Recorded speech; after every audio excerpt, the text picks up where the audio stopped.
This is Orsi, official old guy at oldguytalkstome.com, a podcast dedicated to helping older guys create kick-ass lives for themselves and those that they love. It's for women too. Each week, I bring you a special guest to help you create that life that you imagine for yourself and those that you love. We talk anti-aging medicine, personal growth, relationships, and sex, vices, and other topics that many don't want to talk about but need to. Just because you're getting older doesn't mean you have to be old. Also, if you want to know 3 ways to get laid more frequently without begging, go to oldguytalks.com and opt in. When you do, you're going to get my informative video on 3 simple things you can do to get laid more frequently without begging, so you don't have to turn in your man card. And ladies, you may want your man to know these things, because I think you'll like it too. Additionally, you'll be notified weekly when a new podcast episode is ready for you to consume. Periodically, I will share with you other stuff that will help you create that life that you want for yourself and those that are important to you. Don't want to miss anything? Be sure to subscribe, share, and review this podcast. Did you know that there are 76 additives that have been approved by the FDA that can be added to wines? You want a wine with shit in it that may not be good for you? Well, there is an option for wines that have been produced naturally, organically, that have been tested, that have no sugar. And when they don't have any sugar, that means that they're ketosis and intermittent fasting friendly. These wines have been produced with a great deal of care on small farms and are available to you. How do you get them? Find out by going to www.oldguytalks.com/dry farms, all one word with an S, and find out more. And with your initial order, you can get a bottle for 1 penny. That's right, a bottle for 1 penny. And they taste great. They taste great. Don't wait, don't hesitate, don't procrastinate. Get those wines now. This is information only. Consult with an appropriate professional before starting any program. Do not be stupid. You are responsible for your own shit. The old guy is a capitalist and not a socialist weasel. He will be promoting stuff here and may be compensated. You can rest assured the old guy only promotes stuff he uses. You may have different results. Hi, this is Oris the K-Man from www.oldguytalks.com, here with Jay Campbell from FabFitOver40. Now listen guys, this is important information. I have been looking on the internet to present to you some information on testosterone, because I think that's a very important drug that men need to take on a regular basis. And while I was searching, a friend of mine had introduced me to Jay, and Jay has this book called the Definitive Testosterone Replacement Therapy Manual. And I mean manual because it's a working document. This is probably the best, most concise source of information on testosterone. And I would encourage you, there's a link below. You can go to Amazon and order this, and you got to read it. And when you read it, take notes. Take damn notes, okay? Don't be just kind of skimming through it, because there's lots of actionable information in this book. So Jay, tell me how you got to this whole testosterone thing. What's your journey here? Sure. So great questions. And first off, thanks for having me on your show, Oris. As I told you before, I think what you're doing is awesome. There's a huge need in society globally, not just in the United States and North America, for men to be informed about this stuff. There's no reason that any man or woman, for that matter, should not have optimal hormones as they age. But to answer your question, when I was 29, I started to literally suffer. I was so run down. I was like a really hard, type A sales guy, pressure, that kind of stuff. And then I was always pushing my body to the limits. I was an ex-professional basketball player. I was still playing competitively in rec leagues throughout Southern California. And something happened to me when I was 29, and I just couldn't recover anymore. So I was very fortunate. I went to a doctor who referred me to a very intelligent endocrinologist. Now I'll be 45 literally in 4 days.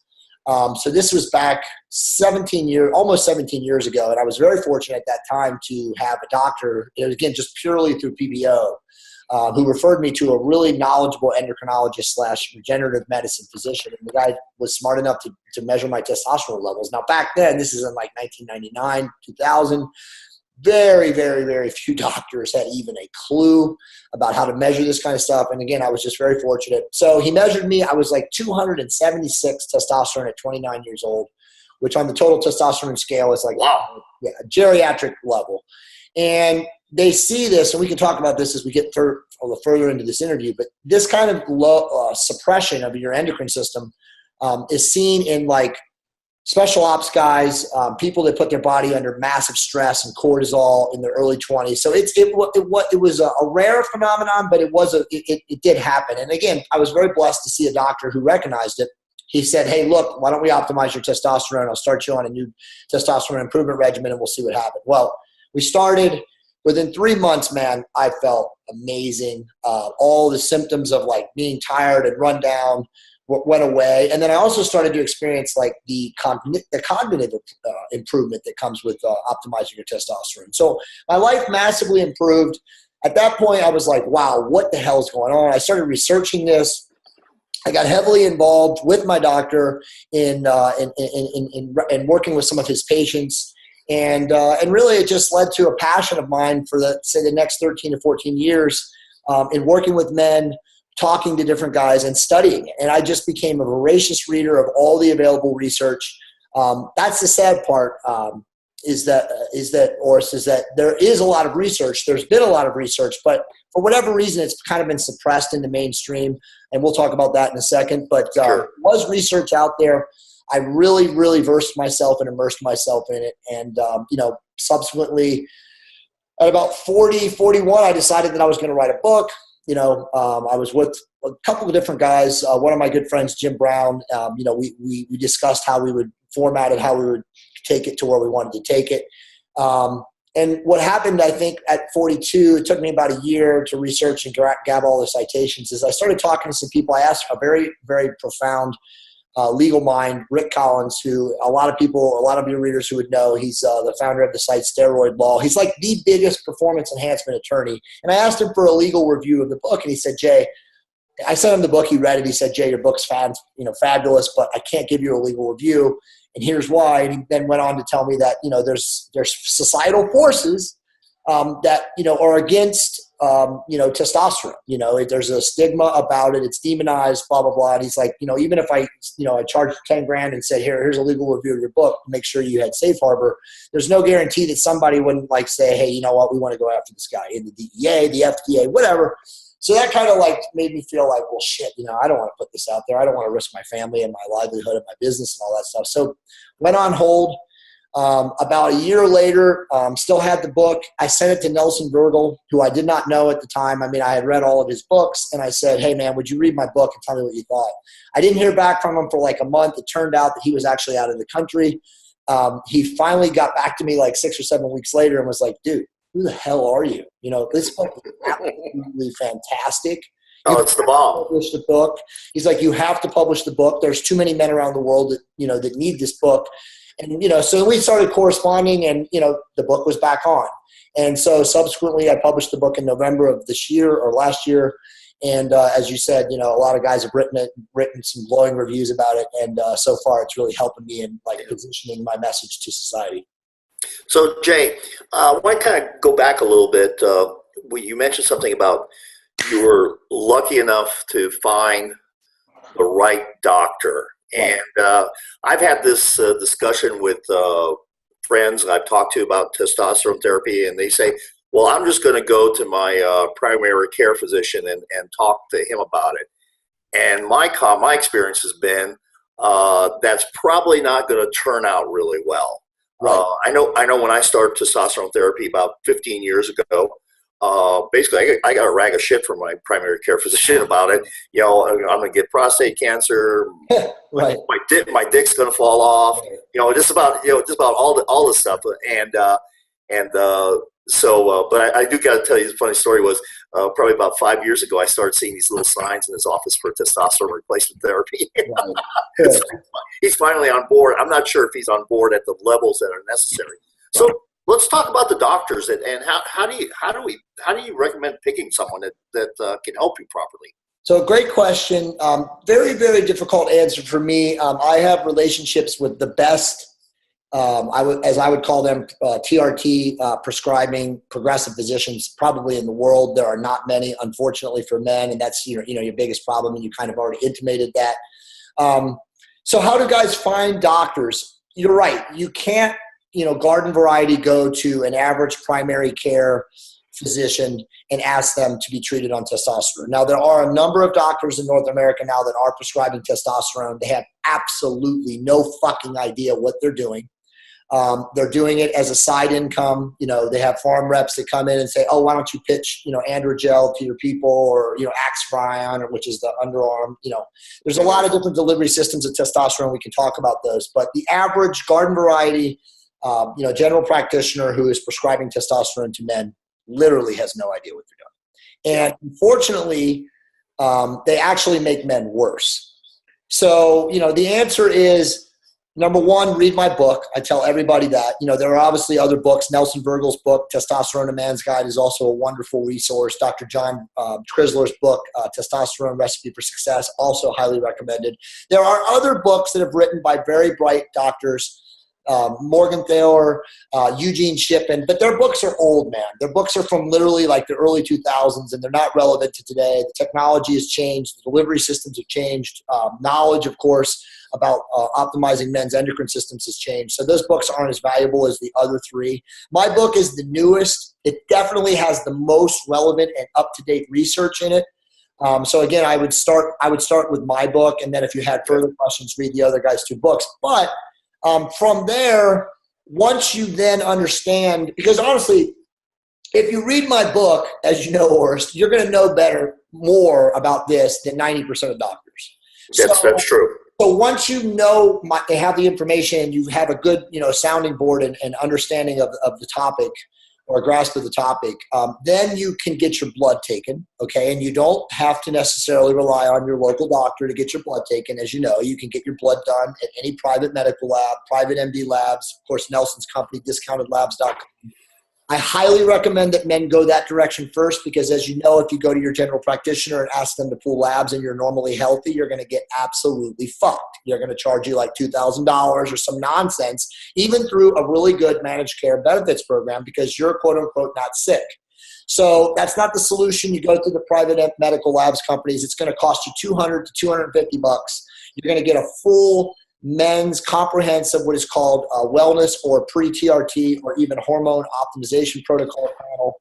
And then you can look at that, and then you can really find out whether or not you have, on the not on the symptoms, but on the measurement scale, a level low enough to qualify you to be a reasonable candidate. Now, I say all those things, and obviously, as you know in my book, it's not low testosterone or having, a testosterone deficiency is a symptomatic diagnosis rather than actual measurements on a piece of paper.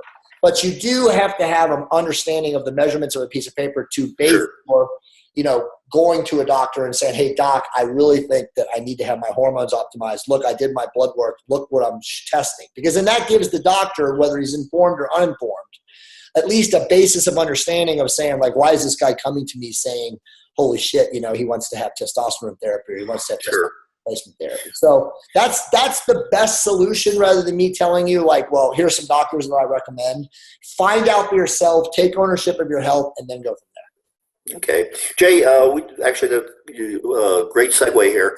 Let's talk about some of the symptoms in men with low testosterone, because I think one of the things is that sometimes when you get sick and it's acute, right, you react to it differently than if if they kind of have a slow onset and you just kind of gotten comfortable you kind of accommodated to the slow degradement that you're experiencing in your life. Right. So let's talk about some of the symptoms of low testosterone. Okay, so great question. Let me give you a aside from that. So I'll be 45 in a week. And I mean this when I say this. I have not been sick since I started testosterone. I've not been sick. I've not had a fever. I've not had, quote unquote, the common cold, the flu.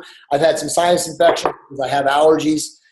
I say that because the real truth is that if your hormones are optimized, and almost 90% of male society around the world is not ever until you go on testosterone replacement therapy, you will have a very strong immune system. You will have a proper, strong central nervous system. Everything will be functioning as it's intended. So the symptoms of low testosterone, most men are confused about the symptoms, again, because of the stigma and the demonization in the media of what testosterone is. Quote unquote, it's a steroid, it's illegal, it's immoral, all those things aside. The number one symptom of having a testosterone deficiency or quote unquote low testosterone is brain fog, okay? Sure. Being a guy who's 35, 45, 55 years old and literally getting to that point in the afternoon, 1 o'clock, 2 o'clock, wherever it is for you, and you literally feel like the wheels have come off. You can't get through the rest of the day. You're like, what the hell is the matter with me? Okay. That's the number one symptom of low testosterone. Now, what do most guys do to mitigate that? Well, they slam some form of a stimulant. You know, they drink 2 cups of coffee. They take a nootropic, they take Adderall, they take whatever garden variety nonsense that they've had some doctor prescribe them. But none of those things ever treat the symptom, which is, suboptimal hormone levels. And once you optimize your hormone levels, all the other symptoms, which are obviously, there is a sexual dysfunction, a minor, it's weird because I always, whenever I talk to people, such as yourself, I always preface this sexual dysfunction of having low testosterone is literally the least issue. It's the smallest issue of all the other things. The other things are, again, the brain fog, the indecisiveness, okay, the hesitancy. When you have low testosterone, you're worried all the time. You're afraid of pissing off your wife or pissing off a coworker. You have you're just not decisive in how you live your life. You can't do discretionary action. You're a diminished person. Yes, you're a diminished person. Great, very well put. And then also, obviously, physical strength. You totally lose stamina. You definitely have no energy whatsoever to come home and go to the gym and better yourself physically. It's just not there. Okay, that's like the last concern that you have, because when you have no energy because of low testosterone, you're not thinking about doing that. Even though if you're a bright guy, you probably know you should. So all of these things lead up to, like you just said, just a feeling of you're miserable. I mean, you have no incentive to continue to live your life. And it's very, very unfortunate, Orest, because the average man, not the average man, 90% of men feel this. They go to their doctor, and what does their doctor do? Their doctor writes them a prescription for a sexual dysfunction drug like Cialis, Viagra, Levitra, and, which is horrible and in my opinion criminal, writes them a prescription for an SSRI inhibitor, which is a mood elevating or mood altering medication. And then these guys become junkies.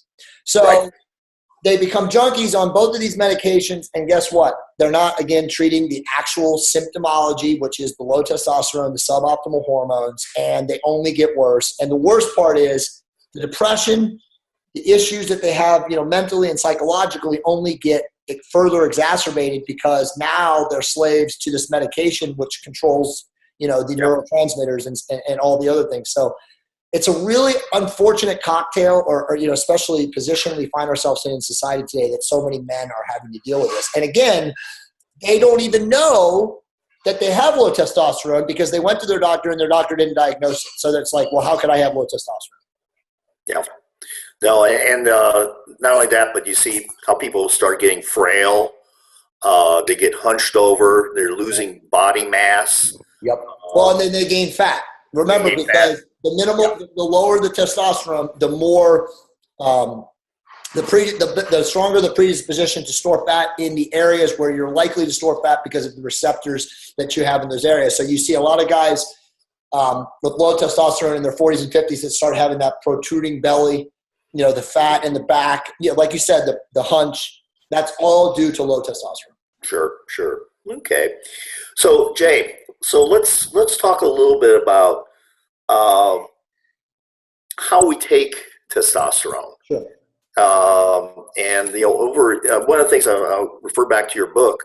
It was actually a good portion of it reflected my personal journey of different modes of administration of testosterone, and having actually had different effects. And we can start off. Let's just start off talking about gels and creams. And I'll tell you my personal story, and I'll let you dive into it. I was taking testosterone via injection, and I said, okay, well, let's try these gels and creams. And the way my experience was that the administration actually changed my personality. And my wife told me I was an asshole. Right. Whatever I was doing, and I was. It was actually. I found that was not a very good way for me to work on. So what's your? Let's talk about some of the administration ways. Sure. So obviously, there's an entire chapter. Actually, 2 chapters in the book. The first chapter is what I would call the most inefficient or not the optimal solutions in delivery systems, and of course, the second chapter is on injectable and the various different esters. But it's a good point. When I also tried creams and transdermals, and this is a long time ago, I felt the same way. It's so fast acting. It doesn't optimize blood levels efficiently, and you do have the periods of like you can, and again, I don't want to confuse people or scare guys that are watching the show, but it definitely can create the imbalance between testosterone and estrogen that would make you feel the way you felt. I also felt that. So just to run them down real quick, obviously, whenever I talk about delivery systems, I always say this caveat. I say that, listen, there are multiple delivery systems. There's, in my opinion, and it's obviously very, very, very written, very elusively written in the book. There are optimal systems, but nothing is optimal until a man, uses it in their individual life. So what is optimal for me and you may not be optimal for another man due to convenience, due to issues like needle phobia. That's something that most men don't have, but for those that do, they can't overcome that. So if they want to use testosterone to get the benefits of testosterone, they have to figure out a usage of the transdermal stuff in a way that helps them. But just to run them down, there's creams and gels, which are transdermals. There's also buccals, which are lozenges. There are patches that you can put down in your lower leg area or scrotal area. What else am I forgetting right now? Pellets. Yeah. All of these delivery systems, again, written about in the book in mad detail, are completely inefficient. Okay. And they are inefficient because they have a lot of different side effects. They are inefficient from a standpoint of like their application. There's just too many issues that they all present to me. And again, very, very clearly elucidated in the book as to why guys should, if they can, based on their lifestyle, avoid them. And then, of course, the other delivery systems are being injections. Now, injections are definitely the most preferred, and that the number one reason they're the most preferred is because you can stabilize blood levels much more efficiently through injection than you can with the other systems. And again, the other systems, because of the way they diffuse through the body, there's a lot of different things that can come in that can cause them to not be absorbed and made bioavailable to the bloodstream as fast as they can be, or modulate via injection. So with injections, you have different esters. Now, again, I don't want to get too esoteric. All this stuff is in the book. But you have longer-acting testosterone preparations such as testosterone cypionate and testosterone anaphate, very similar biochemically, very, very similar molecularly when they break down into the body. And then there's also testosterone propionate, which is a faster-acting testosterone. And then the other one that is available through prescription is libido, or what is called testosterone God, I just forgot what the word is. But it's libido or Avide, Decanoid or something like that. But that is ultimately, when they perfect that delivery system, and they're nowhere close to perfecting it, I think that will ultimately be the optimal solution for men, because it's a one-shot type deal that lasts like up to 12 weeks. So nobody likes to inject themselves, even if you become really, really used to it, which obviously I have, I'm sure you have. Most men with testosterone successfully become used to it. If we could avoid shots, whether they're 1, 2, 3 a week or whatever, then obviously we would do that. So that system, that ADDITIVE, that libido. At some point, I believe that will be, once they perfect it, and they're nowhere close to perfecting it, I believe that will be optimal. I mean, obviously, if a guy can only take one shot of testosterone and feel amazing, every 3 or 4 months, that would be great, right? That's preferable for all of us. But because it's not preferable right now, because it's one giant shot, and when it goes in, it doesn't metabolize or reach bioavailability equally in all men. So some men, it metabolizes in 6 weeks, and then they're 6 weeks without a shot, and they have low testosterone symptoms and they feel like shit. Other guys, it may metabolize a little bit slower, but there's still, most guys I know that have tried that feel like, hey man, as I'm jonesing for my next shot at the end of like the next 2 to 3 to 4 weeks, I feel like shit. So the answer really right now, best case scenario for men, is to utilize either cypionate, anethate, or propionate. If you're lucky enough to have a doctor that will script you propionate, and there aren't a lot of doctors that do, there's some, then that, in my opinion, again, as written in the book, is optimal because you can give an injection every other day. My doctor, Dr. Brett Osborne, I use cypionate. He won't script me propionate, and I do 2 injections a week. Now, we can get into the reasons why you inject and why injection protocols are, but sure. Cypionate and anethate are the longer-acting esters, so they require less injections. They last longer in the blood level. You want to do 2 a week, preferably, versus 1. You can do 1 a week. Guys do 1 a week, but you want to do 2 because you want to be able to time the half-lives perfectly. If you do one shot, if you want to do 1 shot of a longer-acting ester, by day 5 and day 6, waiting to day 7 to get your next shot, you could, not everybody feels it, but you could have symptoms of low testosterone because the ester has cleaved so many times its half-life is almost nowhere near where it was before. So the theory, it's not theory, it definitely works. If you take 2, so if you split up your dosage into 2 shots, you kind of time the peak better over the course of a 7-day average. Yeah. Yeah, that's what that's my personal protocol is twice a week. And I've been doing that for a couple of years, and that seems to do really well. Yeah, that's the best strategy. All right. So this is the first part in a number of interviews here with Jay Campbell.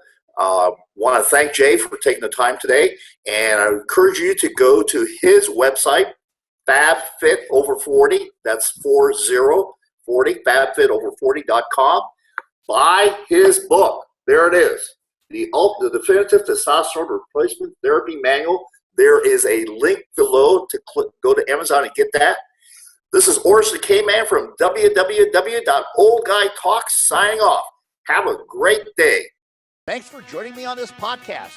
If you like what you heard and learned, then be sure to do 3 things. 1, subscribe so you don't miss the next episode. 2, share this with someone who may need to hear it also, and it may be your significant other. And 3, review it. Give me a good review. If you didn't like it, give me a bad review. I don't care. Just review me. And be sure to get my free video on 3 ways to get laid more frequently without begging. Opt in at oldguytalks.com. Don't be that guy that just takes in the information. Take action. Without action, you're not going to get the results you want.